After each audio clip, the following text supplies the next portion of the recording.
у сусвеце. Цинікам выступаете все. Ідэя X на Еўрарадыё. Вітаю ўсіх слухачоў Еўрарадыё. В эфіры чарговы выпуск праграмы «Ідэя X». Праграмы, падчас якой мы працягваем шукаць, прамаўляць, намацваць беларускую нацыянальную ідэю. Як звычайна, вядучыя ў студыі Максім Гаруноў і Зміцер Лукашук. Наш сённяшні адмысловы госць, ксёндз пробашч Расонскага касцёла святога Язафата Язафата Кунцевича, ксёндз Вячеслав Барок. Добрый дзень, спадар Вячеслав. Мы з вами дамовіліся, што я буду вас спадар Вячеслав, бо неяк мяне ўсё ж таки і здаецца нармальна звяртацца ксёндз Вячеслав. Неяк не звыкла, скажем так. Добрый дзень, шаноўнае спадарства. Можаце да мяне звяртацца менавіта так, але праз гэта я не перастану быць святаром, не перастану быць ксяндзом, які выконвае функцыі ў рымска-каталіцкім касцеле у Беларусі. І чым вельмі ганаруся. Ні ў якім разе не ўдасца мне абнуліць ваш статус ксяндза з любымі сваімі выказваннямі. Абсалютна. Спадар Вячеслав, давайте я, можа, пачну з такога пытання. Калі я вам прапанаваў паразважаць пра беларускую нацыянальную ідэю, прычым найперш як святара, потым як грамадзяніна краіны і потым як свядомага беларуса. Але найперш як святара. Не было у вас сумневаў, што ўсё ж таки вот ёсць Бог, ёсць касцёл, а прычым тут нацыянальная ідэя на фоне вось гэтага такога глобальнага? Не было ніякіх сумневаў, тым больш мае перакананні хрысціянскія, рэлігійныя, моя шчырая і глыбокая вера у Бога, моя прыналежнасць да хрысціянства, да канфесіі каталіцкай змушае мяне безупынна ставіць пытанне пра маю прыналежнасць таксама нацыянальную. Гэта ні ў якім разе не супярэчыць, але гэта ўзаемна дапаўняецца. Нацыянальная прыналежнасць для хрысціяніна, для веруючага чалавека – гэта вельмі важная справа.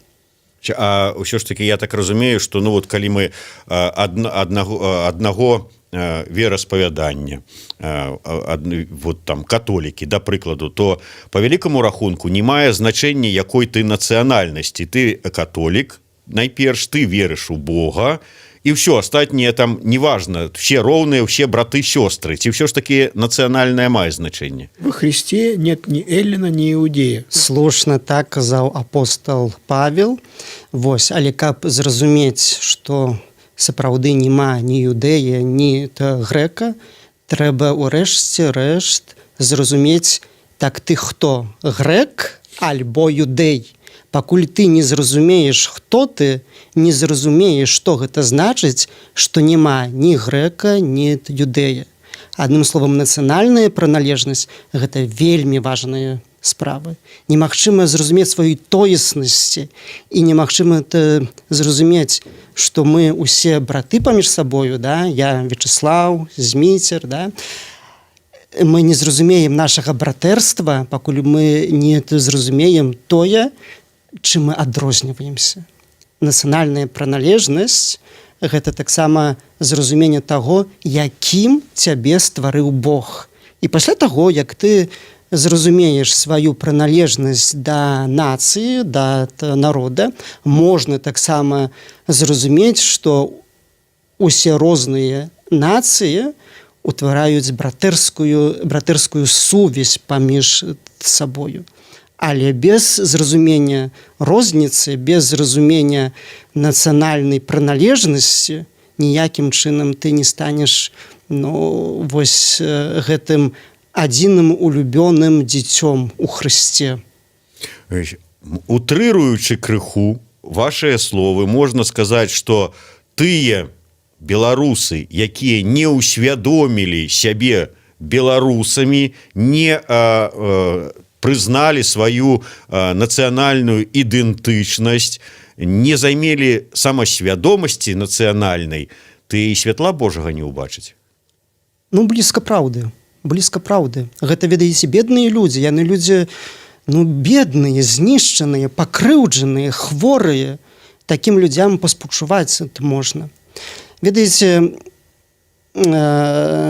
папа Францішак у апошняй сваёй энцыкліцы «Усе браты» ва уступе да гэтай энцыкліцы і падкрэсліваючы тое, якую цемру жыцця перажывае сучасны чалавек, вельмі моцна таксама падкрэслівае тое, акурат, што найбольш вось можна пакрыўдзіць чалавека, да, праз тое, калі вырваць яго з гістарычнага кантэксту. І ў гэтым ён абапіраецца на словы іншага папы Бенедыкта XVI, свайго папярэдніка. І вось гэтая вырванасць з гістарычнасці, да, адарванасць таксама ад свайго народа, ад нацыі, гэта вельмі вялікі боль чалавека. З чым гэта можна параўнаць? Гэта можна параўнаць з Божым прыказаннем, якое Бог даў чалавеку любіць. Да? Вядома, што галоўным прыказаннем хрысціянскім ёсць любіць чалавека, любіць іншага. Але заўважыць варта тое, што гэта прыказанне Бог фармуліруе такім чынам, што любі бліжняга так, як самога сябе. Ты ніколі не зможаш любіць бліжняга, пакуль не навучышся любіць сябе. І гэта не ёсць эгаізм. Гэта ёсць глыбокае зразуменне любві. І тое самае з нацыянальнай прыналежнасцю. Ты ніколі не зможаш зразумець іншага чалавека і зразумець, што ён такі самы, як ты, твой брат, хоць ён і па нацыянальнасці іншы, пакуль ты не зразумееш сваю нацыянальную прыналежнасць, пакуль ты не адкрыеш таго багацця, якое Бог табе дае праз тое, што можаш прыналежаць і быць альбо тым юдэем, альбо тым самым грэкам. А ў нашым выпадку, дзякуй Богу, мы можам быць беларусамі. Але беларус, які не разумее сваіх каранёў, не ведае гісторыі, адарваны ад сваёй традыцыі, гэта бедны беларус. Ён бедны духоўна. Яму цяжка знайсці сваё месца ў гэтым свеце. Яму цяжка таксама знайсці свой шлях да Бога. Бо гісторыя – гэта вельмі важная справа. Калі мы акцэнціруем, кладзем націск на важнасць гісторыі, то разумеем, што праз гісторыю, праз пазнанне гісторыі нашых продкаў мы даходзім у рэшце рэшт да такой высновы, што ўсе мы дзеці аднаго Бога, дзеці Адама і Евы. Ну, але каб дайсці да гэтага, трэба ведаць гісторыю. Без гісторыі чалавек вырваны з гісторыі ніколі не зможа гэтага зразумець. У нас в эфире был православный священник, и мы его все время, минут 15 мучили вопросом о том, почему богослужения православной церкви идут на церковнославянском языке, здесь, в Минске, но крайне редко идут на белорусском.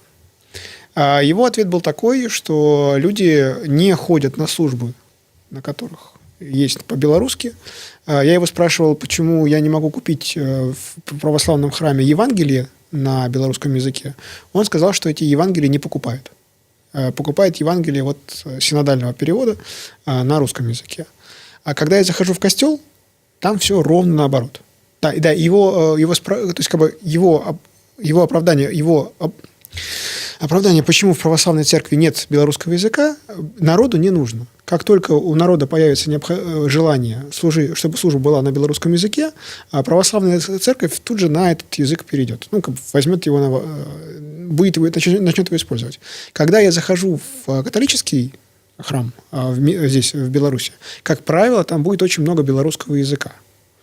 Вот эта позиция, то есть, получается, православная церковь идет, прислушивается к общине, а католическая церковь, к пожеланиям верующих, а католическая церковь, она вот в этом отношении как? Она, получается, проповедует белорусский язык, она его продвигает, она показывает его возможности или вот... Или, як любяць казаць прыхільнікі рускага міру, навязвае. Навязывая, страшное слово. Ці навязывая. У касцёле каталіцкім, таксама, спадзяюся, як і ў царкве праваслаўнай. А зрэшты, не можа быць інакш. Павінна быць свабода. Чалавеку даецца свабода. І нават касцёл гэтай свабоды не забірае. На якой мове чалавек хоча маліцца, на такой мове ён мае права маліцца і звяртацца да Бога. Хоча па-беларуску, няхай моліцца на беларускай мове. Хоча ён па-руску, ніхто таксама не мае права яму забараніць, таму што свабоду чалавеку дае Бог. Гэта тычыцца што чалавека і ягоных праў і свабоды. Што тычыцца касцёла, царквы, касцёл і царква не можа рабіць тое, што хоча чалавек. Таму што касцёл робіць тое, касцёл пакліканы па сваёй сутнасці, па натуры, пакліканы выканаць місію таго, хто заснаваў яго. Заснаваў касцёл, вось гэты арганізм, царкву, заснаваў Хрыстос. І касцёл павінен выканаць тое, што хацеў бы зрабіць Хрыстос. Калі касцёл, рэлігійная супольнасць, існуе ў Беларусі, то касцёл не можа не шанаваць, не можа не культываваць тых традыцый, якія мае гэта земля беларуская. І той народ, які жыве тут. А жыве тут народ беларускі. І калі гэта мы разумеем, то тады няма ніякіх пытанняў, якая мова павінна ўжывацца хрысціянскай царквой. Калі яна толькі хоча служыць Богу. Калі яна хоча выконваць пажаданні кагосьці іншага, то тады да, тады можна адступіць ад гэтых вось пастулатаў. Але тады гэта царква губляе назву як хрысціянскай. Гэта ўжо не хрысціянская, таму не выконвае волю Хрыста, волю Бога, але волю іншага чалавека. Інакш кажучы, у касцеле каталіцкім, канешне, галоўнай мовай ёсць беларуская, але калі была б нейкая патрэба маліцца на іншых мовах, напрыклад, ёсць малітва па-польску часам, ёсць малітва на літоўскай мове. У некаторых выпадках, наколькі я ведаю, некаторыя святары спрабавалі прадэманстрыраваць сваю адкрытасць і ўводзілі службу на рускай мове. Такія былі пробы ў Баранавічах, у Магілёве, не ведаю, ці яшчэ дзе, але ведаю з вопыта, што гэта не было запатрабаваным. Усё ж такі касцёл выхаваў сваю паству не навязваючы, але прапануючы, рыхтуючы, выхаваў, вось гэта слова лепш падыходзіць, сваю паству да таго, што Слова Божае па-беларуску успрымаецца тымі вернікамі, якія прыходзяць. Але калі будзе патрэба маліцца на іншай мове, то, калі ласка, касцёл адкрыты. Так получается, я так просто подчеркну, что на данный момент на территории Республики Беларусь католическая церковь – это самая белорусскомовная массовая организация, потому что, насколько я понимаю… Дякуй Богу. Я так понимаю, католиков в Беларуси я где-то читал, что около миллиона, вообще всего. Да. И получается, самая большая такая институция, куда ты заходишь, у которой есть недвижимость, у которой есть регламент и всякие такие прочее. Да. Это чуть ли не единственная такая массовая большая белорусскомовная организация. Да, слушна. І мы гэтым ганарымся. Мы уносім як касцёл, як рэлігійная арганізацыя у развіццё культуры беларускай вельмі шмат. І гэта павінна таксама заўважыць дзяржава наша. А эта позиция костела, она давно? Был какой-то документ, когда было принято решение о том, что вот на этой территории мы будем говорить на белорусском языке.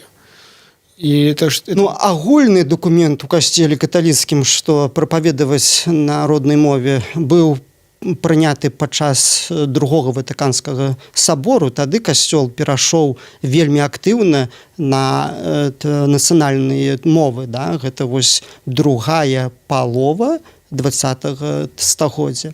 Ці быў у касцеле каталіцкім тут на Беларусі дакумент адмысловы, дэкрэт выдадзены, што вось трэба маліцца так і так.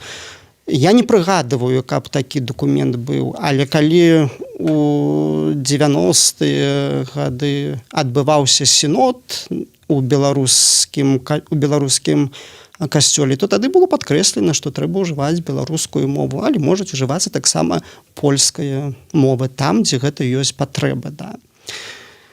Вось неяк так. Але такіх адмысловых дакументаў, што маліцеся так і так, няма такіх дырэктываў. Я не прыгадываю. То есть документов Второго Ватиканского собора вполне себе достаточно?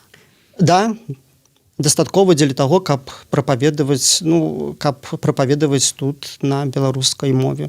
Просто касцёл бачыць патрэбы народа, патрэбы людзей, і бачачы гэтыя патрэбы. И костел не видит никакого конфликта в том, что люди, на улицах вот в минских городах и в районных центрах даже в некоторых белорусский язык встретить довольно тяжело. То есть вот здесь, вот, допустим, вы заходите здесь на радиостанцию, здесь по-белорусски размовляют усе, амаль. Да. Нават я, инкали. Ну, але тым не менш, я б не рабіў бы такой праблемы з беларускай мовай тут, у Беларусі. Гэтая мова зразумелая. Там, дзе не разумеюць гэтую мову, то няма праблем, каб святар перайшоў на рускую мову, няма праблем, каб святар перайшоў на польскую мову ці яшчэ на нейкую іншую мову. Дзякуй Богу, мы ганарымся тым, што святары нашы адукаваныя і здольныя пераходзіць на мову суразмоўцы. А вот у вас на приходе были попытки, предложения или просьбы отслужить мессу там на русском языке? Не, у мяне не было таких. Я не сустракаўся з такімі выпадкамі. Тым больш, я яшчэ раз паўтараю, што вось сама мова беларуская не ёсць праблемай дзеля таго, каб зразумець. Не ёсць гэта праблема. Калі чалавек хоча зразумець, то ён зразумее. Я ведаю, што таксама, як будучы такім як бы блогерам, тое, што я кажу па-беларуску альбо пішу, той, хто хоча, перакладаюць на рускую мову, на польскую мову, на іншыя мовы. Тое, што ім трэба, яны разумеюць. Шкада толькі, што часам, як на рускую мову перакладаецца, гэта бярэцца фрагментарычна, вырываецца часам з кантэксту, і словы перакручваюцца. Але гэта не таму, што не хочуць, што не разумеюць беларускай мовы, але таму, што не хочуць разумець. Калі тое самае скажаш і на рускай мове, не зразумеюць яны. Увогуле, бачыш, паколькі адразу вось спадар Вячаслаў сказаў, што людзі, якія не маюць каранёў, якія не шануюць сваёй нацыянальнай ідэнтычнасці і не маюць яе, это хворыя людзі. Не, я услышал другое. Это те люди, которые себя не любят. Если ты себя... І гэта таксама. І вось касцёл выконвае функцыю, я не ведаю, там, лекара ці там санітара. Да. Вы лекуе гэтых людзей беларускай мовай. Так. То есть можно сказать, что костел является школой любви к себе. То есть белорус приходит, как правило, у белоруса большие проблемы с любовью к себе, у него развита нелюбовь к себе. Он заходит в костел, он слышит проповедь на белорусской мове, и он слышит песнопение, службу на белорусской мове, и у него начинает просыпаться некоторое уважение к себе. И от этого уважения уже он начинает вести себя как более здоровый человек.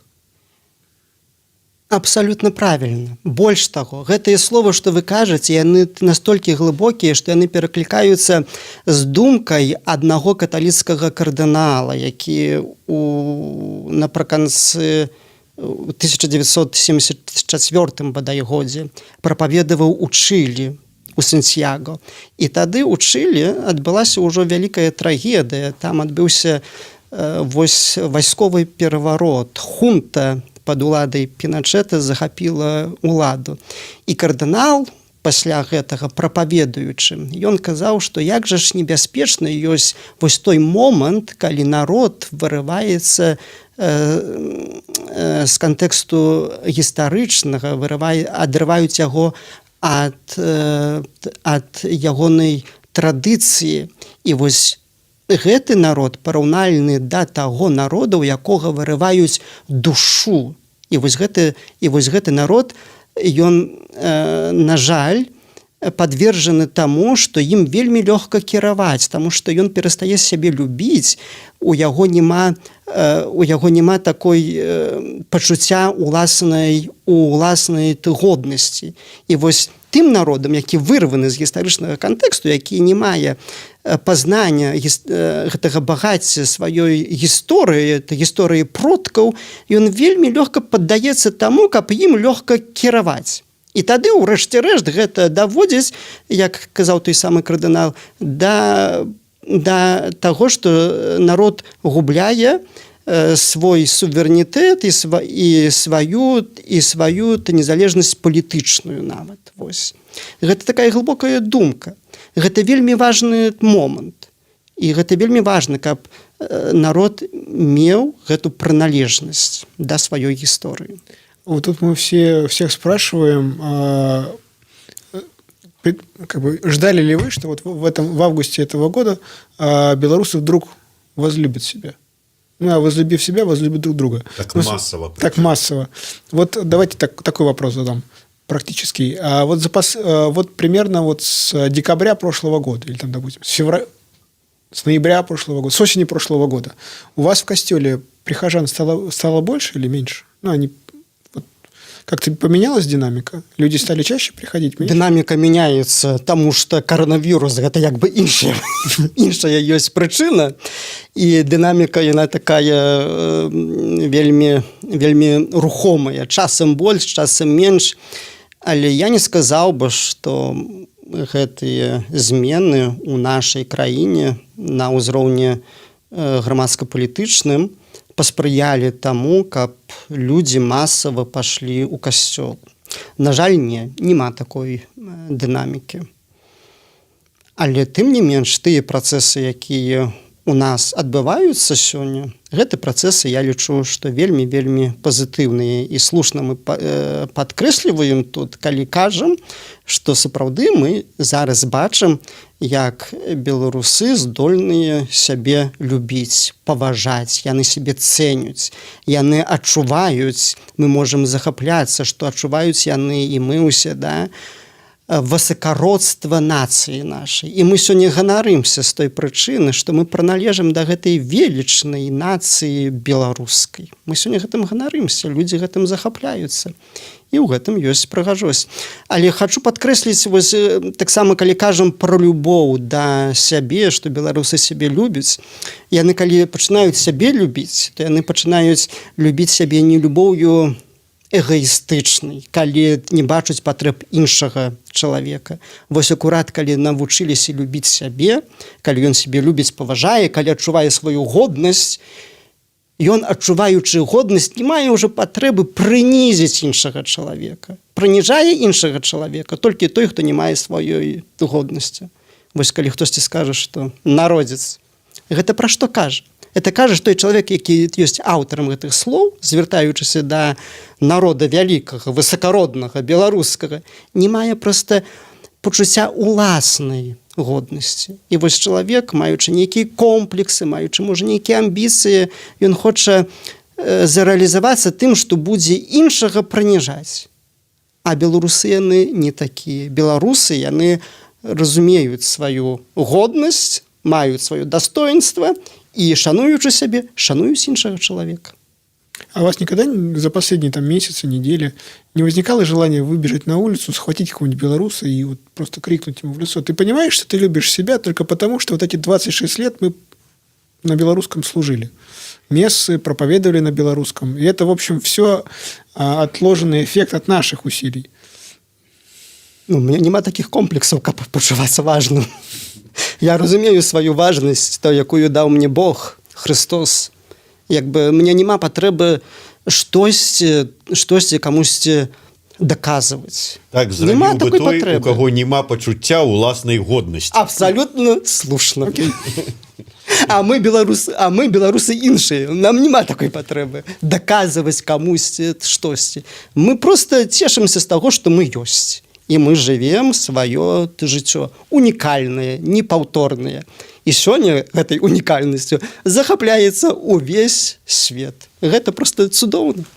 Але вот я просто працягну пытанне Максіма, які спытаўся наконт павелічэння, памяншэння, якія змены ў колькасці людзей, але я пра іншае. А заўважылі вы змены ў людзях? Вот такія адбыліся пасля падзей, вот пасля жніўня. Вот як людзі змяніліся ці не змяніліся? Вот дакладней, вот што вот адчуваеце вы, калі з імі размаўляеце, якія змены? Ой, я еще хуже скажу. Вот, предположим, вы же принимаете исповеди, да? Да. И раньше вот так, к вам приходил человек, и он, в общем, вам исповедовался в одном большом грехе, в унынии. А сейчас к вам приходит и исповедуется в тщеславии и гордости.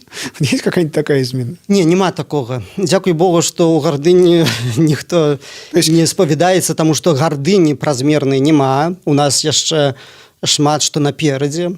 Гэта ўсё тыя перамены, якія адбываюцца, гэта глыбінныя перамены, яны вельмі важныя. Хочаш сказаць, што калі у чалавека з'явілася пачуццё ўласнай годнасці, то ён павінен пайсці да святара і пакаяцца. Не. Ну, как бы у всякого ощущения есть, у всякого большого чувства, отношения к себе, есть как бы плохая часть. Вот как бы, дурное развитие. Вот если я критически от себя отношусь, то если это будет слишком сильно, то я впаду в уныние.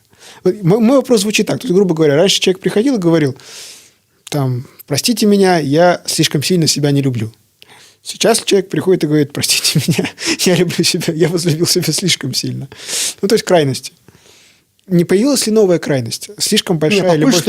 Пакуль што не. Но вы ее ждете? Я падрыхтаваны да усялякіх неспадзяваных рэчаў. Мяне здзівіць цяжка, але пакуль што такой праблемы няма. Але што тычыцца вось гэтага пытання, якія змены ёсць? Змены ёсць. Чалавек больш глыбока задумваецца. У некаторых сапраўды руйнуюцца ранейшыя устоі, стэрэатыпы. Некаторыя нервнічаюць з той прычыны, што, напрыклад, ксёндз так адкрыта прапаведуе любоў, але любоў палітычную. Бо гэта змушае чалавека, кожнага, калі кажам пра любоў палітычную, як казаў папа Францішак, што палітычная форма палітычнай любові – гэта найбольш вышэйшая форма любві хрысціянскай. І калі чалавек пра гэта чуе, ён разумее, што трэба ж зрабіць рахунак сумленій са свайго жыцця ўласнага. У яго не было недастаткова гэтай любві, таму што ён думаў памылкова, што хрысціяніну дастаткова проста усміхнуцца, паставіць свечку, адгаварыць нейкую малітву і ўсё. І не трэба ўмешвацца ні ў якія агульныя справы. І чалавек разумее, што ў яго вялікі грэх. Грэх той, што ён не быў адказным у шмат якіх сацыяльных агульных справах. І вось такое прапаведаванне ў такім духу, як прапаведую я, і што ёсць верна навучанню касцёла. Такое прапаведаванне яно змушае чалавека рабіць змены ў жыцці сваім прыватным. Але дзеля гэтага ёсць і прапаведаванне, каб матывавала чалавека да пэўных пераменаў, каб чалавек мяняўся, каб тое, што кепскае адкідаваў, абраў тое, што добрае. І вось у гэтым плане духоўным такая радыкалізацыя у чалавека ёсць, сапраўды ёсць. Я вот еще у меня был вопрос такой совершенно в сторону. А вот здесь на территории Беларуси две большие конфессии. католики и православные.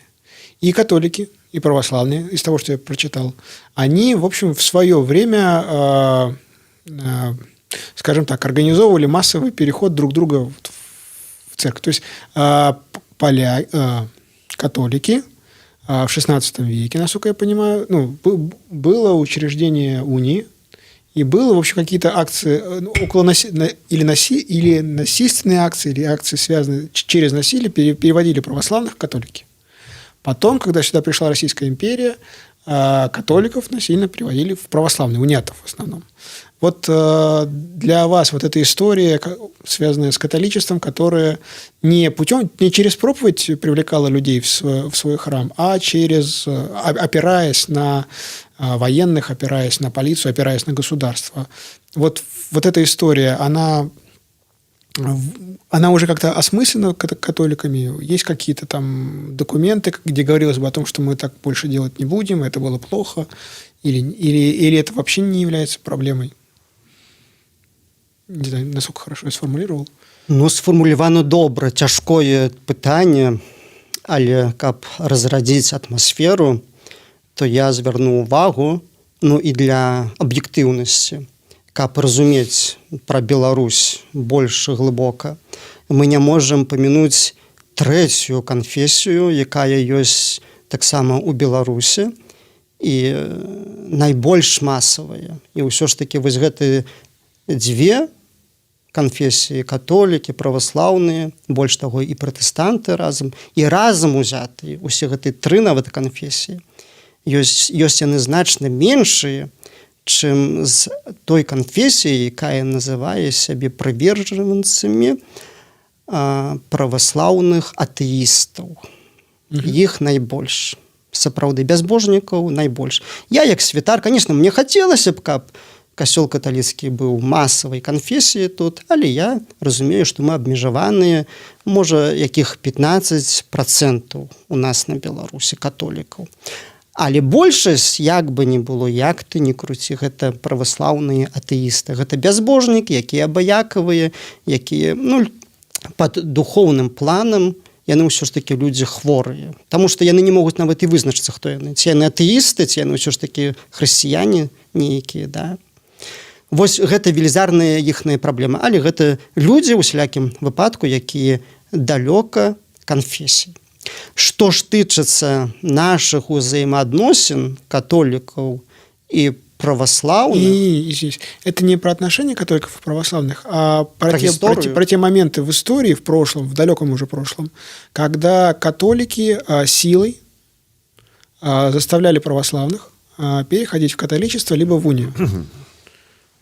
Я б тут паспрачаўся, таму што наколькі гэта сіла была. Не было гэта пад загадам такім, што вось пад прымусам, пад страхам смерці, пад страхам пазбаўлення чаго-небудзь.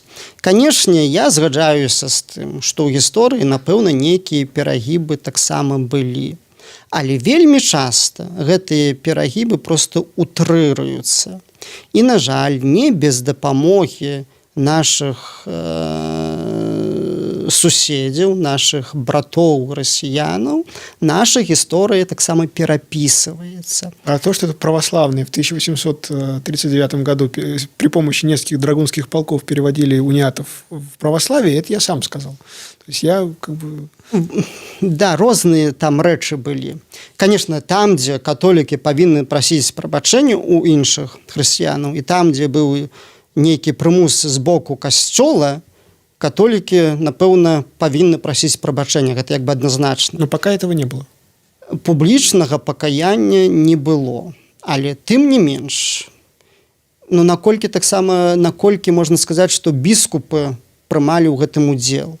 Магчыма, праблема была такая, што светская ўлада, жадаючы лабіраваць інтарэсы касцёла каталіцкага, і пры гэтым мець нейкія прыватныя дывідэнды, яны акурат выкарыстоўваючы касцёл каталіцкі, імкнуліся зрабіць штосьці пад прымусам.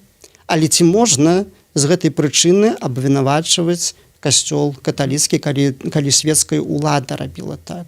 Конечно, калі касцёл быў выкарыстаны светскай уладай, то гэта не ёсць плюс для касцёла каталіцкага. Гэта, канешне, мінус. Але ўсё ж таки трэба сказаць, што не толькі тады касцёл виноваты. То есть, в общем, я услышал вот что. Пока об этом вопросе не думали, пока не уточнено, что как, но если выяснится, что все-таки костел как-то был причастен, вдруг окажется так, к каким-то действиям, которые являются нехристианскими, то костел готов извиниться. Ну, или как безумоўна, что-то такое. безумоўна. Прасіць прабачэння гэта як бы хрысціянская пазіцыя. І я не за тое абсалютна, каб сказаць, што калі была праблема, давайте перагарнём старонку гісторыі. Не. Калі гісторыкі штосьці ведаюць, няхай усім скажуць, няхай гэта абвесціць, няхай грунтоўна даследуюць праблему, і няхай дакладна это вызначуць, якая гэтая праблема была. І калі вось касцёл павінен будзе прасіць прабачэння, я буду першым таксама як святар, які будзе казаць, што касцёл, як людзі, памыляліся. Некаторыя людзі ў касцеле, іерархі, святары, біскупы, яны проста рабілі памылкі. Прызнаваць памылкі у касцеле каталіцкім гэта натуральная справа.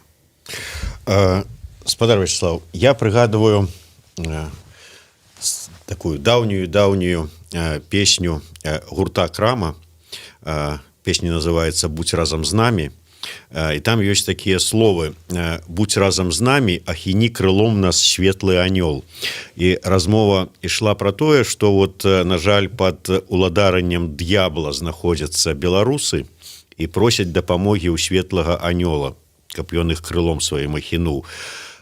Зараз вот вы неяк сказалі, што зараз тут у гэты вот момант адбываецца вайна, бойка добра со злом.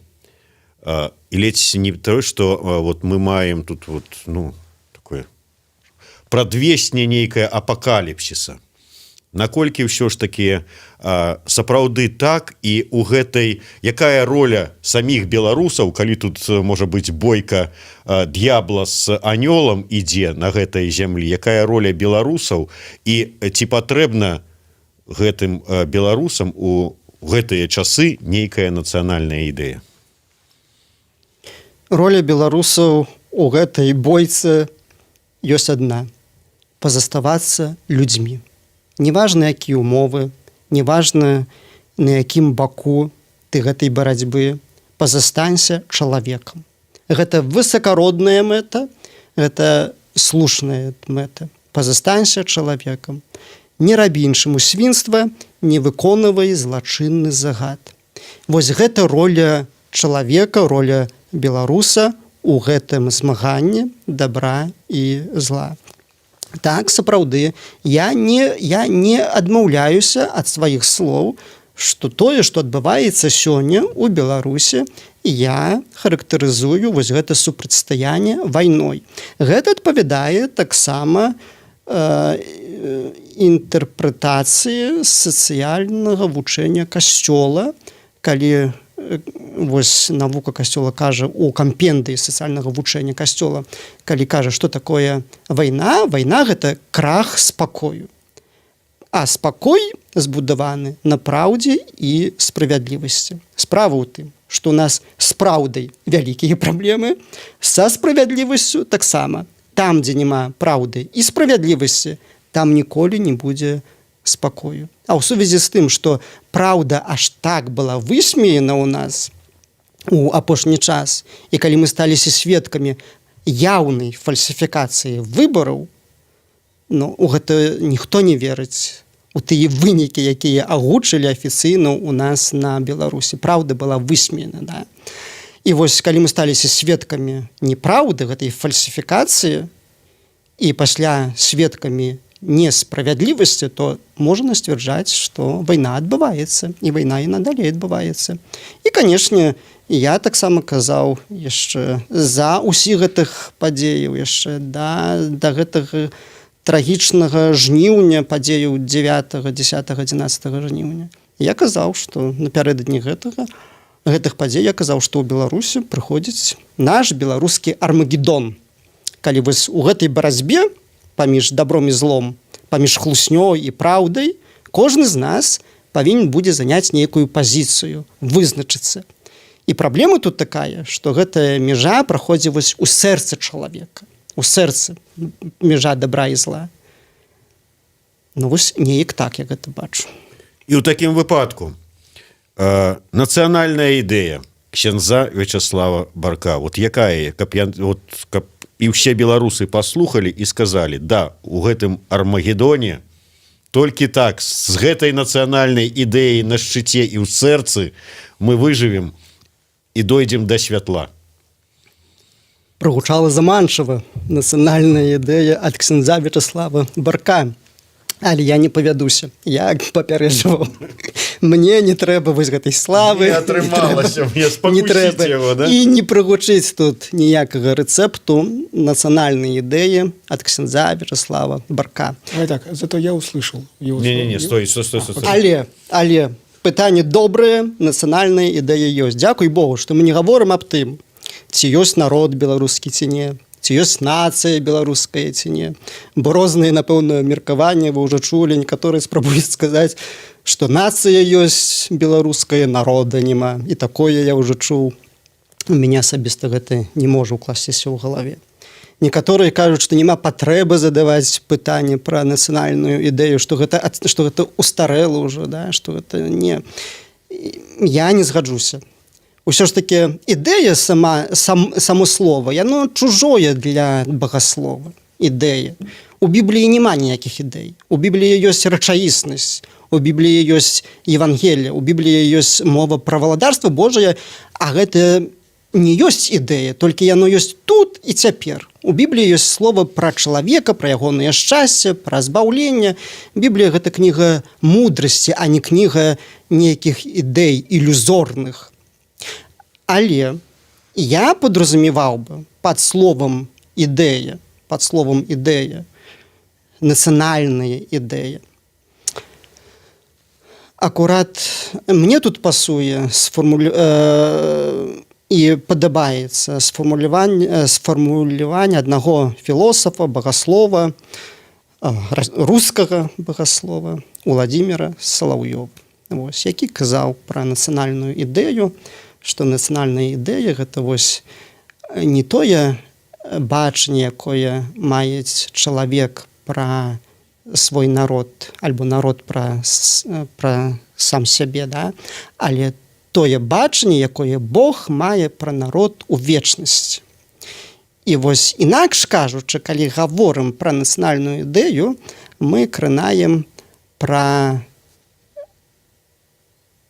тэму пра пошукі сэнсу існавання нацыі. І вось тут паўстае пытанне, што які сэнс мае нацыя беларуская, якое заданне мае яно ў свеце, што гэта нацыя, што гэта народ хоча. Вось. І тут дакладна пра нацыянальную ідэю беларускую. Яна ёсць. І каб яе пачуць, каб яе зразумець, дастаткова паглядзець на нашу нацыю беларускую. Раней, яшчэ да гэтых падзей, якія адбываюцца зараз, можна было губляцца і спрачацца, дык а што ж гаворыць нацыя беларуская. А сёння дастаткова ў нядзелю, у Мінску выйсці на вуліцу, каб дакладна і чётка, ясна пачуць, што нацыя кажа, якую ідэю яна мае. Конечно, можна гаварыць пра нейкія, даваць фармуліроўку узнёслымі словамі, гаварыць пра нейкія каштоўнасці, пра такі аксіялагічны ўзровень, да, што мяняюцца каштоўнасці з матэрыяльных на духоўныя, але пра гэта пазней. А прасцей кажучы, тое, што народ сам кажа.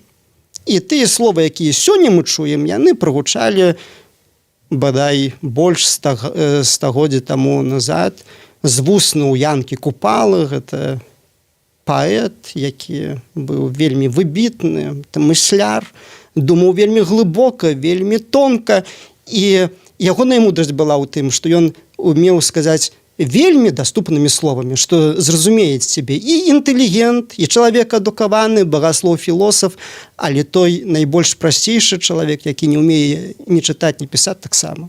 Вось. І там, падаецца, ў 1905 ці 1907 годзе Купала напісаў такія словы.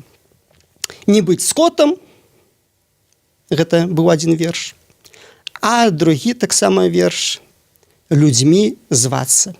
І вось тут, у гэтых словах, так прымітыўна, конечно, да?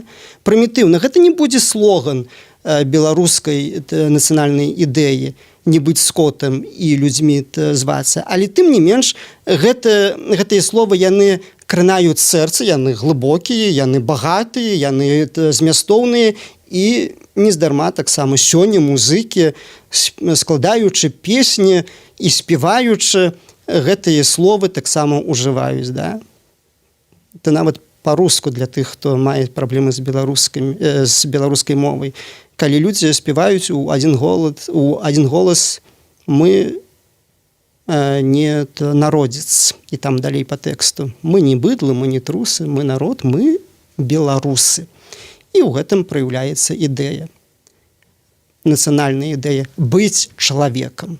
Бо сапраўды нацыянальная ідэя, яна адрозніваецца ад таго, якую антрапалогію чалавек прымае, як чалавек увогуле бачыць самого сябе. І ў залежнасці ад таго, хто такі чалавек, якую дэфініцыю мы дадзём чалавеку, да? Якая вось антрапалогія чалавека, якое бачанне, якая візія чалавека. У адрозненні ад гэтага будзе таксама і мяняцца нацыянальная ідэя нацыі. Які сэнс існавання свайго чалавек бачыць у гэтым свеце, такі сэнс і для нацыі ён будзе бачыць. Вось. Ну, а гаворачы пра гэту нацыянальную ідэю беларускую, якая сёння фармуліруецца так, не быць скотам людзьмі звацца, можна таксама гаварыць больш прыгожымі словамі, што нацыянальная ідэя Беларусі, сэнс існавання гэты народ бачыць у тым, што ўсё ж такі, каб быць у паўнаце людзьмі, і каб вось у нас адбыліся перамены, каб мы ў іерархіі каштоўнасцяў, духоўныя каштоўнасці паставілі вышэй каштоўнасцяў матэрыяльных. І дзякуй Богу, сёння гэта ў Беларусі адбываецца.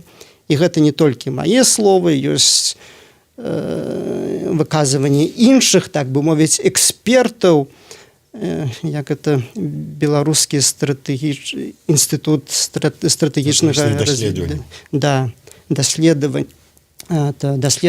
Дык вось не так даўно дырэктар гэтага інстытута Пётр Рудкоўскі, базуючы на даследаваннях, кажа, што сапраўды ў беларусаў сёння мяняюцца каштоўнасці. Раней гэта былі каштоўнасці матэрыяльныя, але сёння ўжо эпоха чаркі і шкваркі адыходзіць у нябыт, і людзі выбіраюць каштоўнасці іншыя.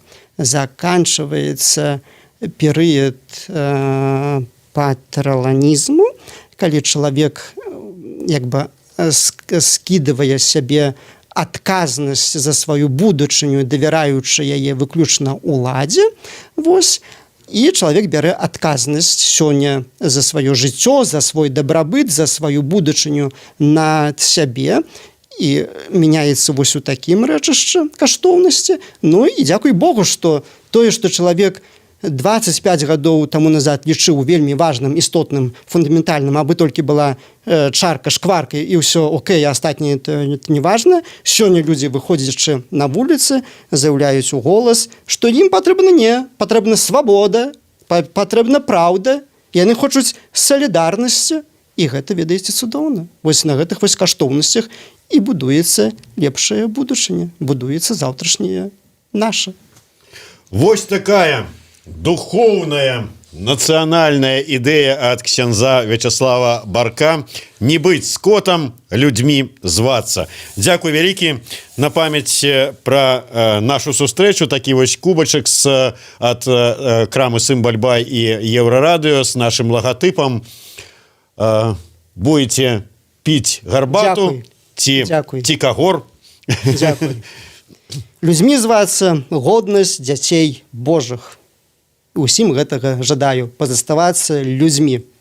Дзякуй вялікі. Вячеслав Барок, Максим Гарунов, Зміцер Лукашук. Слухайте і глядзіце нас. Ідея X на Єврорадіо.